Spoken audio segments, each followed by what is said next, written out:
Consent training is one thing that I am just starting to get into. So I want to share with you guys what I've learned so far. My goal is to continue to progress this and continue sharing with you as much as I learn. Also, like adjusting, making tweaks, and everything like that. So I'll continue to update this video as I learn and as I just figure out new things with all the different dogs that I do this with. Consent training is a great way to get our dogs somewhat comfortable with some type of handling. So whether that be ears, mouth, feet, anything like that, anything and everything really. Especially it is helpful for when a vet needs to examine our dogs. So I have Mufasa here. He is probably one of my most difficult dogs to handle. He was the type of dog that I would need to basically sedate in order to take to the vet and get his nails trimmed. Since then, we have progressed huge, insurmountably. I don't know the word. You guys got me. Greatly since then, but I still need the help of my husband in order to be able to trim his nails. I would like him to get to the point, I know I'm moving my hand around, I would like him to get to the point where, no, down, no, good boy.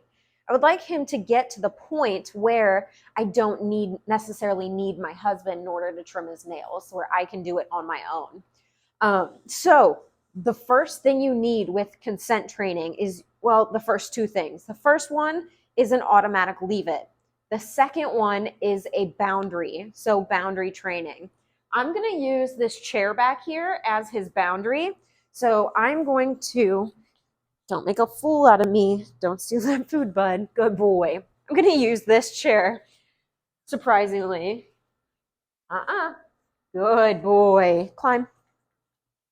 So this chair is going to be Mufasa's safe place. I'm not going to give him any, I'm going to reward him for being on his safe place, but I am not going to do any type of handling with him while he is on here. He's free to get on here whenever he wants.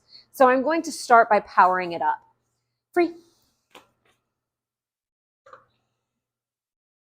I'm also not going to command him to get onto his boundary, yes. But I am going to feed it.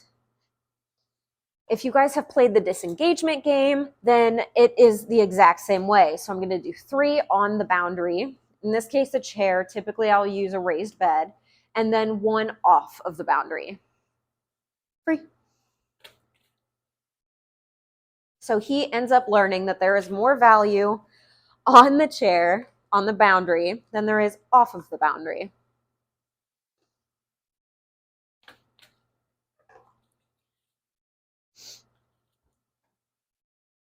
Getting a little bit of workout in, needing to jump up on the bed, that's for sure. Free. All right, so now I've charged up the bed. The next thing I'm gonna do is I'm gonna charge up my automatic leave it as well. So I'm going to release him off, and I'm just gonna play a little bit of the automatic leave it game. I wanna make sure you can see about here. Yeah, cool. So I have just a small pile of food in my hand, place it on the ground, and we're covering it until he leaves it alone. Going to yes and treat when he does leave it alone. Yes. He's laying down. I would prefer him to be, ooh, you got me. I would prefer him to be standing, but laying down I will take in the beginning. Yes. Now I'm going to reward him for going back onto the bed, give him a little bit of a break. Hop it up. Climb. Good boy. And if he gets off of the bed, then that means he wants back in. He wants to opt into the game. If he stays on the bed, that's okay. I'm going to give him his space to make sure that he is okay with this game. Free. Good. Since he hopped off, I'm going to go ahead and say that he has chosen to opt into the game. We're going to go back into our automatic leave it.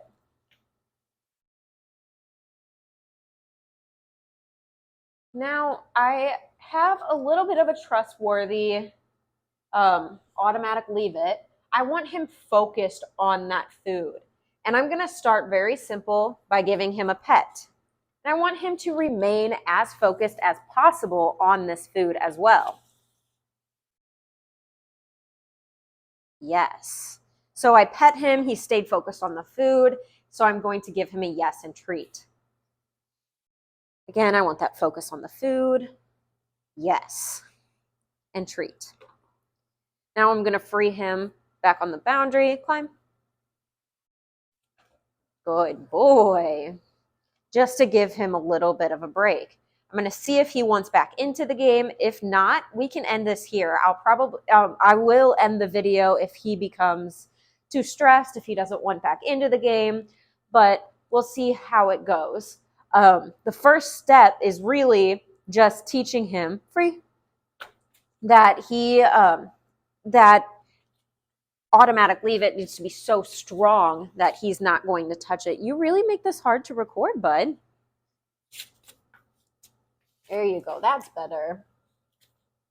So I'm going to move a little bit closer because I don't trust him.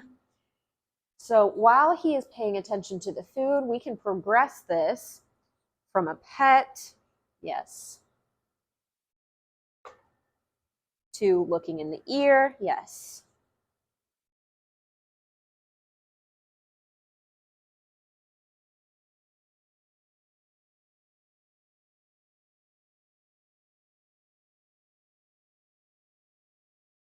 Yes.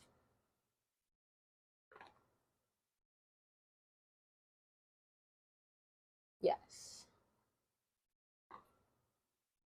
Climb. Oh, get back up there. Climb. Good boy. And I think that's where I'm going to end it for today. So what we learned is have a strong automatic leave it. Have a boundary as a safe place for your dog. So when they're on the boundary, you are not doing any type of husbandry skills or anything like that. Strong automatic leave it. And then start slow. Start with a pet, maybe a look in the ears. If your dog is super, super comfortable, maybe a look in the eyes. Maybe lift up their lip to look at their teeth, but go slow, go at your dog's pace.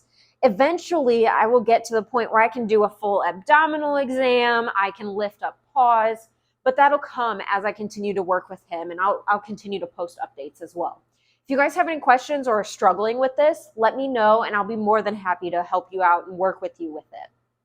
Have a great time, guys.